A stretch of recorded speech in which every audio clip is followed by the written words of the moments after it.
Previously on Hot Money.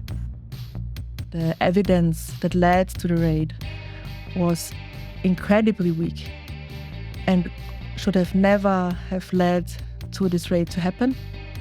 And we are still suffering from this raid. If you want to guess about how worse would an intelligence asset like Marsalek be, then you would say, well, very worthy. Very valuable as a... Very valuable, yeah.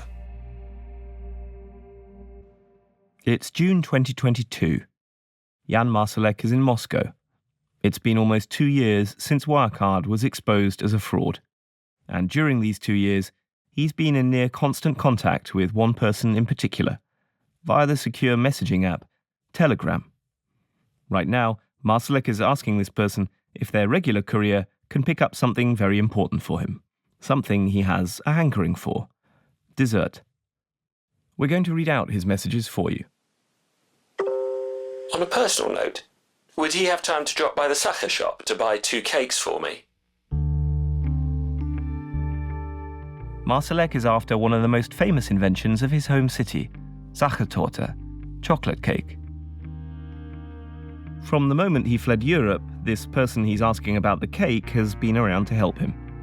Life on the run hasn't always been easy for Marsalek, and this friend, he's tried when he can to offer some reassurance. Keep your chin up, he tells Marsalek. At least the Russian women are beautiful, especially the blondes. And Marsalek replies, Don't tell me. I've been there. It's dangerous. And admittedly, I never fully recovered. Is this a reference perhaps to Natalia Zlobina, the woman on the yacht with Jan all those years ago in Nice? For the most part, Marsalek seems in good spirits. He's not one to take anything too seriously, really, including being a fugitive. Being a wanted man helps to refine one's humour. It might just become a little darker. Marsalek's interlocutor has been far more than just a cake courier and wingman, however. He's helped Marsalek establish himself in Russia, sorted out his finances, organised his chaotic paperwork, and perhaps most importantly of all, he's also been a recruiter for Marsalek. When Marsalek took heel as a fraudster and was outed on the front page of the FT as a Russian asset, you might have thought the jig would be up. But it wasn't.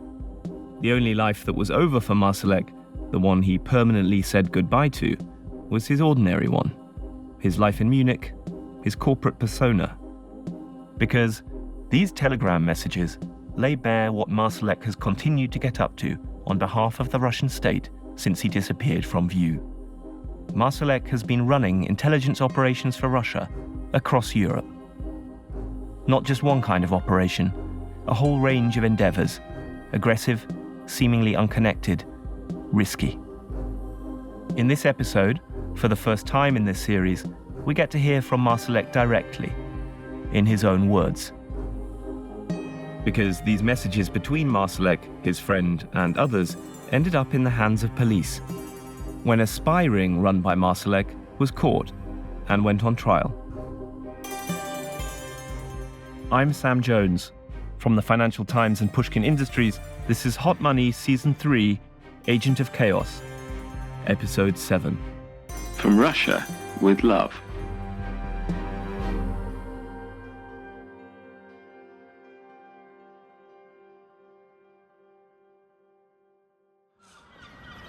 So far, this story has taken me to Vienna, to Munich, to the south of France, to Tunis.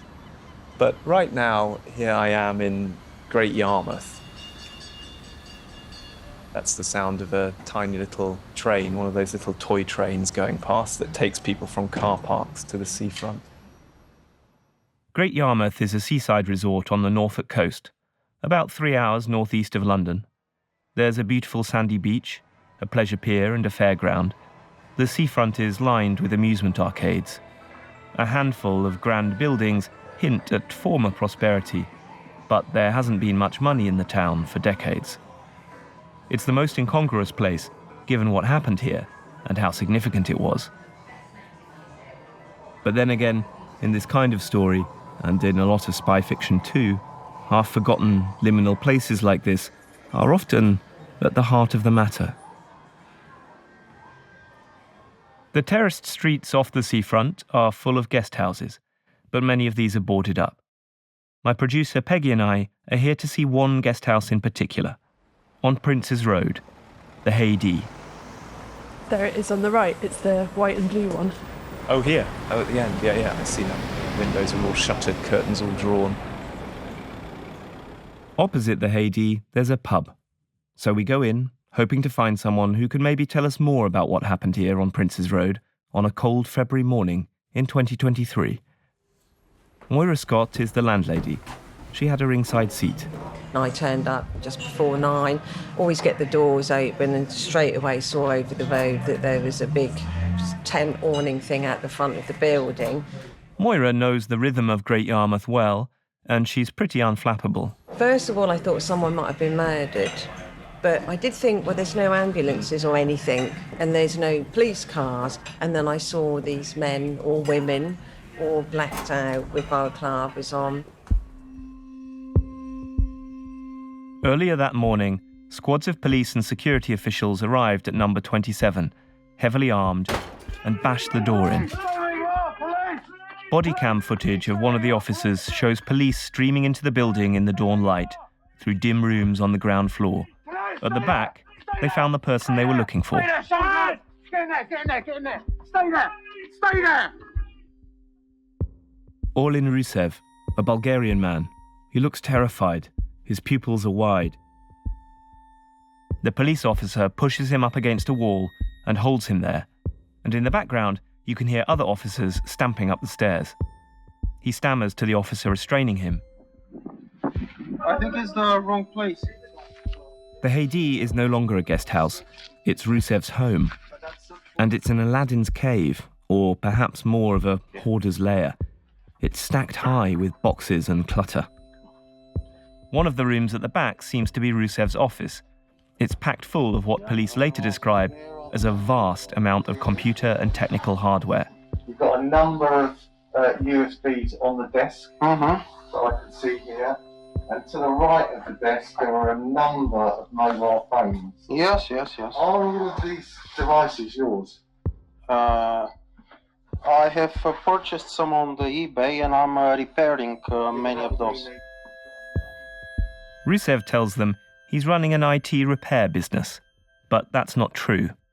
Most of this equipment, it's for surveillance. And it's only later, when technical experts begin to pore through the stuff they've seized, that they find the treasure, the telegram messages between Marsalek and his correspondent. Because Orlan Rusev is the cake courier, the fan of Russian blondes, the man who has served as Marsalek's right hand during his exile in Moscow.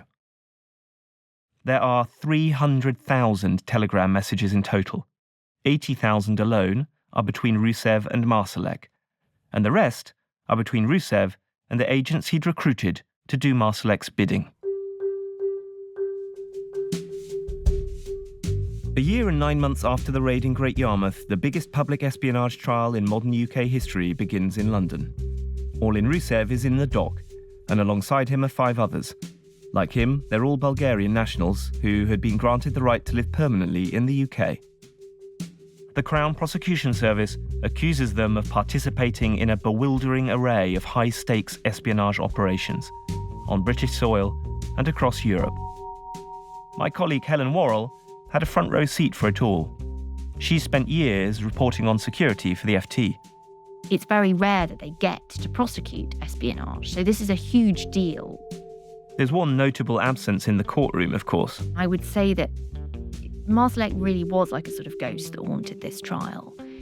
He was clearly the organising mind, and he was there, in black and white in these telegram messages. The messages between Marsalek and Rusev are at the heart of the prosecution's evidence. What's striking about them at first glance, though, is that they're just like any other online conversation between two, admittedly slightly odd, pals. I mean, one thing that's quite funny is that he absolutely loves this bizarre laughing wombat emoji, which he uses constantly when Rusev says something that sort of tickles him. Now, I felt I needed to see this for myself, and I can actually confirm that it isn't a wombat, but a raccoon. Helen says she's no zoologist. Anyway. So they're sort of leering about women, and there are often quite sort of long and tedious exchanges where they pontificate about geopolitics in quite a sort of boring way.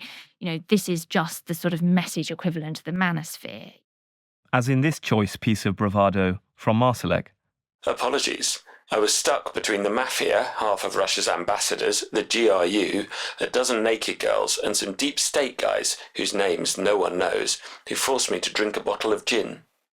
The messages found at the Haiti also reveal a closeness between the two men.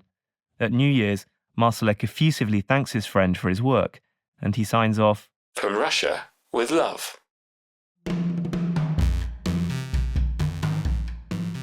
But far more importantly, the messages exposed who Marsalek and Rusev had working for them. And the more I learn about them, the more it makes me wonder how it could be that Russia, an undoubted espionage superpower, has ended up depending on people like this as its frontline foot soldiers. Let me take you through the org chart. Marsalek was at the top of the group, giving orders from Moscow. In Great Yarmouth, Rusev was his number 2, Marsalek's ideas guy, his operations man. And Rusev then sets things in motion via his man on the ground, his troop leader, if you will, a man called Biza Zambazov, who he and Marsalek sometimes jokingly refer to as Jean-Claude Van Damme. That's a reference to the 1990s movie star and Belgian beefcake. Zambazov lived in North London, and it was there that he collected 4 underlings, who he, Rusev and Marsalek, sometimes disparagingly referred to in their messages as the Minions, after the hapless yellow comic creatures from the Despicable Me films. None of them were professional intelligence operatives. By day, they had perfectly ordinary jobs. A driver, a beautician, a decorator, a lab technician. 2 of them are women, Katrin Ivanova and Vanya Gabarova, and Zambazov had rather complicated relationships with both of them.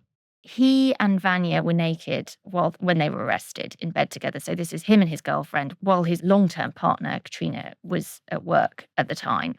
And actually, one of the more absurd things that came out in the trial was that he pretended to both women that he had brain cancer.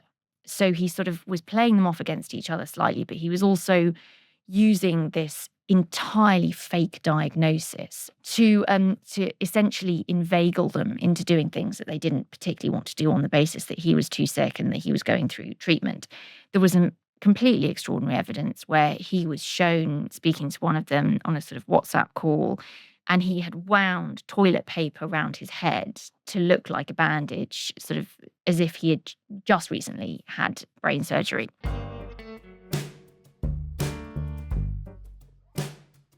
You might be thinking, as I am, that all of this is beginning to sound a bit more farcical than threatening, more Keystone Cops than Casino Royale.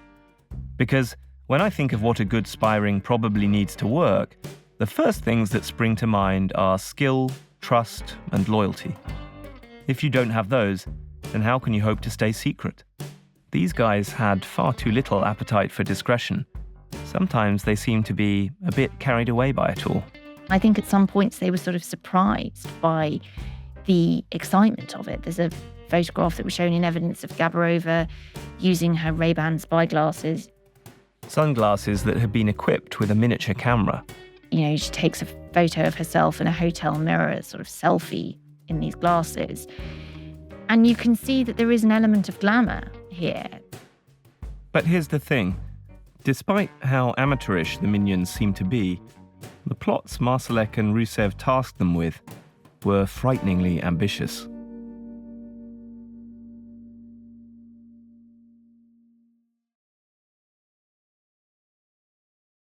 In those thousands of telegram messages I told you about, Marsalek and his minions discussed a multitude of plots.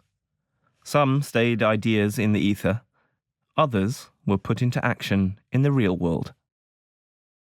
I'm going to tell you about 3 of them which struck me, because they were operations on the front line of Russia's shadow work to manipulate its allies, sow chaos amongst its enemies, and silence its critics. To understand the first, you need to know a little bit about Kazakhstan, the largest former state of the USSR after Russia itself. Since independence, Kazakhstan has had a close but complicated relationship with its neighbour and former overlord. In 2019, when there was a change in government, Russia began to worry about Kazakhstan drifting out of its political orbit. Enter Jan Marsalek and the minions. Russia's intelligence services brief Marsalek on their problem, and Marsalek, he gets to work engineering a potential solution with Rusev. On the agenda, putting pressure on the new Kazakh president, making things hard for him, close to home, literally, by even looking at ways to target his family. What Marsalek describes in a telegram message to Rusev as creative ways to make their lives miserable. Marsalek spitballs some ideas, ways he can spread some nasty rumours. Maybe a deep fake porn video of the son of the president? Also, a honey trap for the son when he is travelling in Europe could be a fun option. It sounds like these ideas are going down well in Moscow, when Marsalek writes to Rusev, "The GRU guys are saying there'll be a drama in Kazakhstan if we publish this." To be clear, because this isn't immediately obvious, the messages show that the idea was to secretly create a problem and then offer a phony solution to it. To set up the president's son and then offer the president fake information about the people responsible. Because the end goal here was to actually strengthen diplomatic relationships between Russia and Kazakhstan, to make the new Kazakh government think it still needed Russia's help and that Russia was a beneficent ally. Thankfully for the president's son, Marsalek and Rusev eventually settle on a different course of action, an operation aimed at the Kazakh embassy in London. An operation that would actually require a lot of careful planning, for false trails to be laid, and a spectacular coup de théâtre at the end to really grab the Kazakh government's attention. On paper, a really impressive piece of tradecraft, with a lot required to pull it off. At the centre of the plan is a protest outside the embassy. But not just any protest, something really provocative. They discuss using drones to cover the embassy with 100 litres of pig's blood. They will make it look like the pig's blood has been sprayed by pro-democracy protesters. This seems to get the green light because Marsalek and Rusev go on to agree a budget before discussing details like how can the blood be diluted so that it can be effectively sprayed, and how can it be mixed to glow at night. Rusev seems to be making progress. One of the minions has sent him videos of vials of blood. In a message to Marsalek, he tells him the, quote, vampire team are ready for tests. Marsalek responds, "Bloody glorious. Literally." Zambazov and the minions, meanwhile, take it in turns to surveil the embassy to work out the best plan of attack, including using a drone. Rusev gets sent videos and photos from their covert reconnaissance. It's not just this protest, though. There's a whole hinterground that Marsalek, Rusev and the minions have worked on building out for the alleged perpetrators of this protest. They've drawn up letters from this fake group to senior American and European politicians, urging them to sanction Kazakhstan. They've even booked out a room in a pub in London under the group's name to make it look like there was a real planning meeting taking place for their activists. Rusev and Zambazov discussed creating a scene at the pub bar to make sure witnesses remember something was going on. The porcine plan, luckily for London's public hygiene officers, never goes ahead. But the groundwork for the operation has been so successful that it alone is actually already bearing fruit. Glorious news from Kazakhstan. Kazakh intelligence is in a small panic and wants our Russian friends to investigate who this new group of activists is. They will provide money to bribe the Russians to investigate.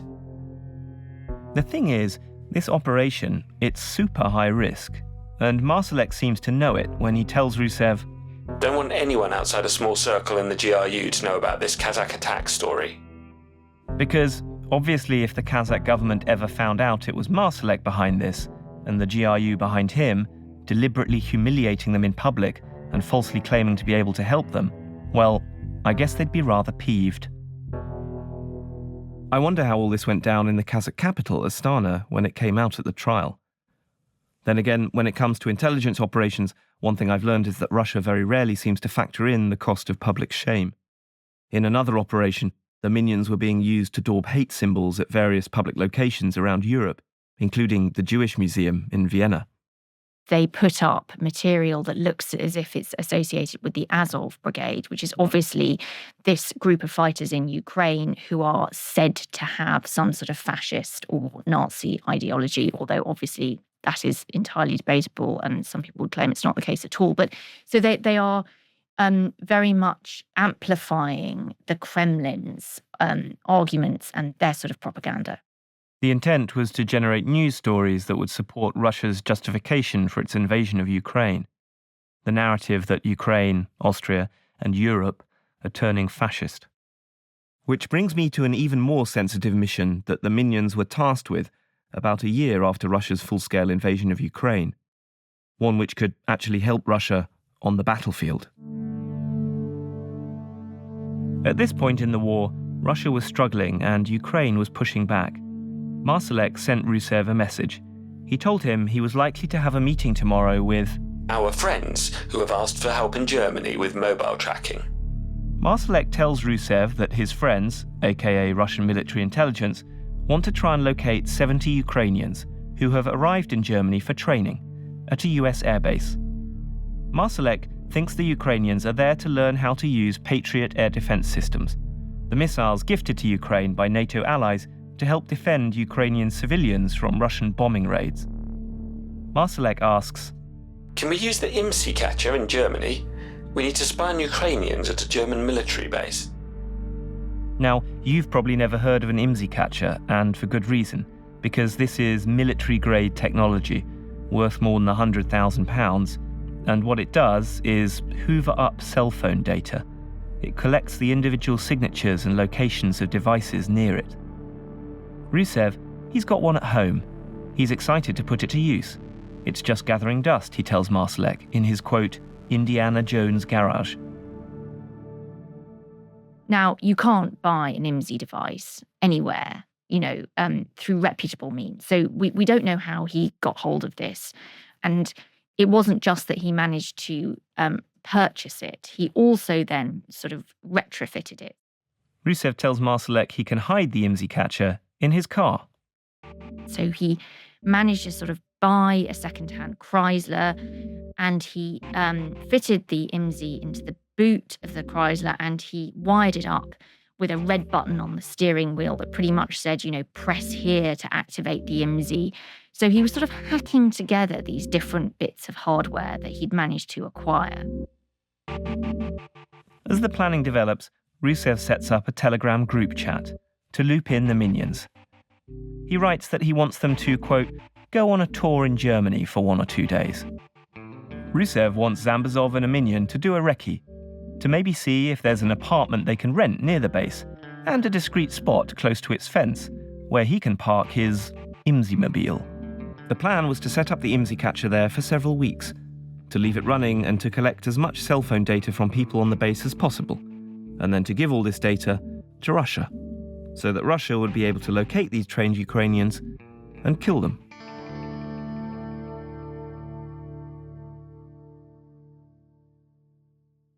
Now, if you were a military intelligence officer from the GRU, I'm not sure you'd be able to undertake this operation, even with all the training and skills in the world. Because in recent years, European intelligence agencies have been doing all they can to track Russian agents at work on the continent, and they're pretty good at it. Hundreds of suspected Russian intelligence operatives have been expelled. But if you're a Bulgarian beautician from London, or a mobile phone repairman from Great Yarmouth, who will be paying attention when you drive across a border, or end up renting an Airbnb in a small town in Germany? This whole plot, it luckily got stopped in its tracks, because hours before it was due to begin, police busted down all in Rusev's front door. But the trial revealed that the Russian state wasn't just using Marsalek and the Bulgarians to help wage its murderous war against Ukrainians. It was also using them to help in its war against its own citizens.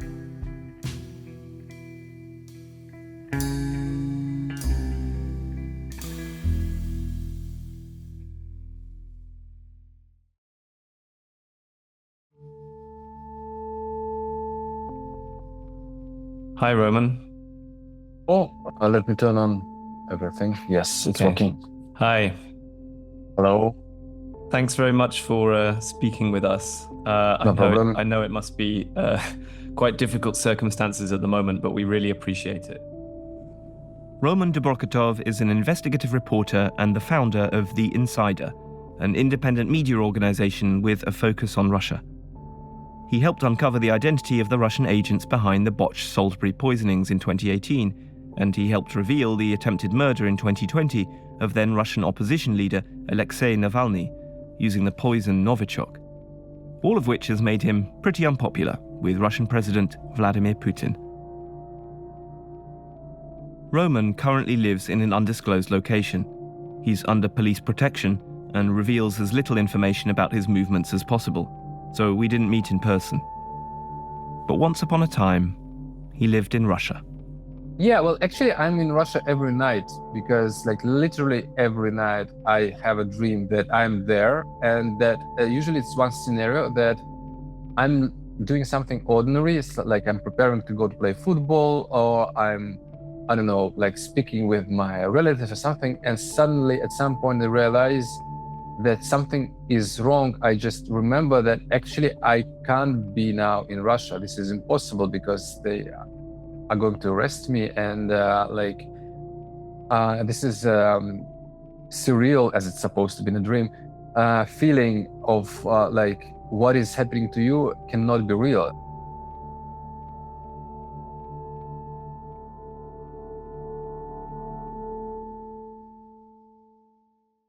In 2021, Roman had to flee his home, his friends, and his family.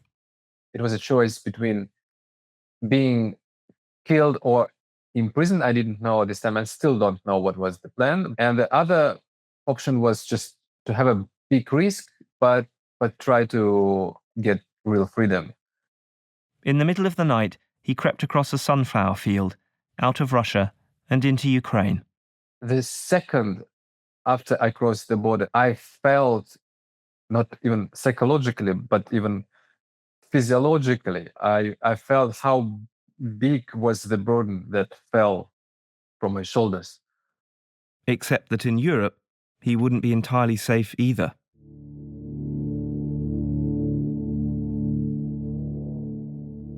It was November 2021, several months after Roman had left Russia behind. He finished a meeting with his team in Budapest, said goodbye to his colleagues, and made his way to the airport. But as he waited to board his flight to Berlin, he didn't realize that he had company, because one of the minions was waiting to board the plane too. She would be sat next to him, not by coincidence, but by design. As he settled into his seat, he had no idea that someone was watching him. We didn't even have an eye contact. She had a camera in her shoulder, so she could watch everything. As it turned out, weeks earlier, Rusev had gained access to a pan-European flight booking system used by most major airlines. And that meant that Rusev and Marsalek could put their minions next to anyone they wanted, on any flight, across the continent and beyond. All of this, it's revealed in the messages sent back and forth between the group on Telegram. Marsalek was delighted. The future flights are amazing data. I absolutely love that airline system. Roman is settling into seat 4A, and Rusev's undercover girl, as he refers to her, is in seat 4B. She'll be taking lots of selfies during the flight, Rusev jokes in a message to Marsalek. Later, he sent Marsalek an update. Our agent was very, very observant, he wrote. She had even watched Roman unlock his iPhone and remembered the code. Marsalek responded with a grinning emoji and the words, "Afraid of Novichok." Indeed, stalking Roman on this flight wasn't the end of the operation against him. Marsalek seemed to have impressed the higher-ups in Moscow. Now his team had proved they could get close to Roman undetected, it looked like they'd be offered more work, and this time it might involve more responsibility. The following year, Marsalek wrote to Rusev, "We might get the opportunity to kidnap RD. Any ideas how to do this?" Rusev confirmed that if they got the green light for the kidnapping, he had a team ready and waiting. A successful operation on British ground would be amazing after the fuck-up Skripal stuff. This is a reference to the Salisbury poisonings, which had ultimately failed because the target was still alive. If Marsalek could carry out a successful operation against a target in the UK, it would be a huge coup. They brainstormed other ways to harm Roman, in case Moscow might want a more radical intervention, like spraying him with the nerve agent VX, or burning him alive in the street. It wasn't until the Bulgarian cell was busted by UK police that Roman found out about any of this. It made him realise that possibly there would never be a place where he could escape the predations of his own government. Yet for all of that, he has kept remarkably composed. I think a person cannot be scared for too long. That physiologically, this is a feeling that you can have for a short time to mobilize yourself, and then it just turns off. Perhaps he's just very brave, but perhaps too he knows that being intimidated, it's exactly what Russia wants him to feel, and for others like him to feel too. So the death rate of investigative journalists is still much lower than in Ukrainian army. So we shouldn't be too depressed about the situation. That's a very noble thing of you to say, given that your life must have changed completely. I mean, not only have you left your homeland, the country you were born in, but also now, as you've just said, you're having to move around. You can't talk about where you are. Your life is very disrupted. What can you tell us about the ongoing threat to you? Yeah, so I know that Russian intelligence is still tasking other criminals to look for me. Roman has been reporting on Marsalek too, and has continued despite becoming a target of his spying. And he's noticed a sort of dark parallel. We are like people who are hunting each other from different parts of the world. So he came to Russia, I came to Europe from Russia. I'm searched and arrested in absentia in Russia, the same with Marsalek in Europe. So yeah, we're some kind of symmetric to each other. On the 12th of May 2025, the Central Criminal Court in London passed its judgment. All 6 accused were found guilty of conspiracy to spy. The shortest sentence handed down was for 5 years in jail. The longest, against Rusev, was for nearly 11 years. You might think, hearing all this, a tale of aggressive, complicated covert operations entrusted to amateurs with little regard for risk or consequences, that Russia is pretty out of control. And in one sense, you would be right. Many European governments are genuinely concerned that in recent years, Russia has, as Britain's intelligence chief told the FT last year, gone feral. Only, the rather alarming thing is that this chaos, this risk-taking, it's by design.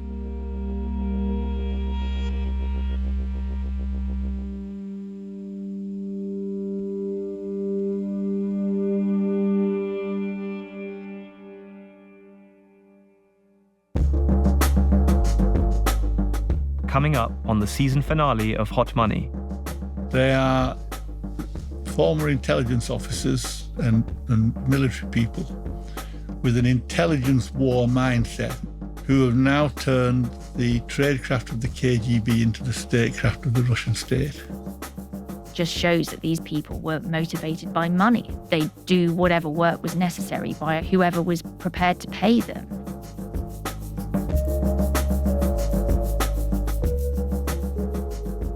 Hot Money is a production of the Financial Times and Pushkin Industries.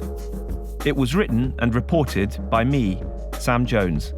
The senior producer and co-writer is Peggy Sutton. Our producer is Izzy Carter. Our researcher is Marine Saint. Our show is edited by Karen Shakurji. Fact-checking by Kira Levine.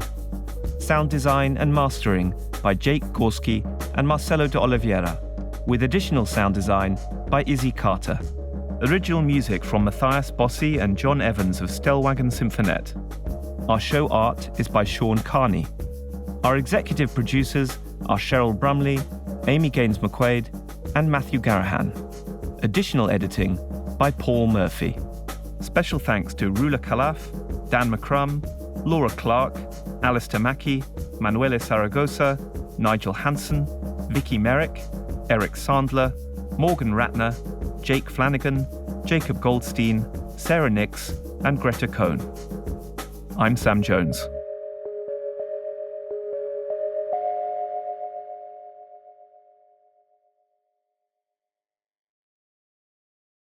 Hi again. I just wanted to let you know about 2 corrections to previous episodes.